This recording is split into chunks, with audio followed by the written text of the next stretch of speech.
There are new details tonight in a murder investigation in the Southern Tier. An Olean woman, police say, was killed by her husband, was stabbed.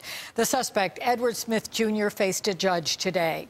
The victim was found inside an apartment on North Union Street on Saturday. And News 4's Jen Shantz is in Olean with the latest on this case. Well, it was just last week. Neighbors tell me they saw Edward Smith Jr. and his wife, Kathy, walking hand in hand down North Union Street in Olean. Now, in court today, a 911 dispatch tape was played. It's of a man saying, "I murdered my wife. I murdered my wife with a knife." Judge Palumbo of Olean City Court ruled Tuesday there is enough evidence to hold Edward Smith Jr. on charges of second-degree murder, assault, and criminal possession of a weapon.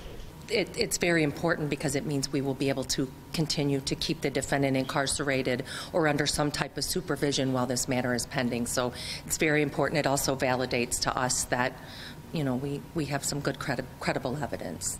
Police testified in court they found Kathy Smith, who they describe as a woman in her mid-50s, lying face up on the bed with a large butcher knife sticking out of her chest. Police also testified that when they arrived at Smith's apartment, he told them he had murdered his wife. This comes as a shock to the Smiths' neighbors, who say they were a loving couple. She loved Ed and Ed loved her too, so. I was really sad about it because they were a nice couple. Edward Smith Jr. will remain at Cattaraugus County Jail without bail. He's been bound over for action of the grand jury. At this point, it's a waiting game to see what the grand jury does. They ask everybody to keep an open mind. Things are not always what they appear. We're a long way from any ending or resolution in this case. The Smiths have a daughter who was present in court today and, as to be expected, very emotional during the testimony.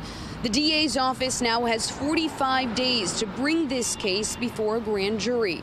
Reporting from Olean City Court, Jen Shantz, News 4 at 6.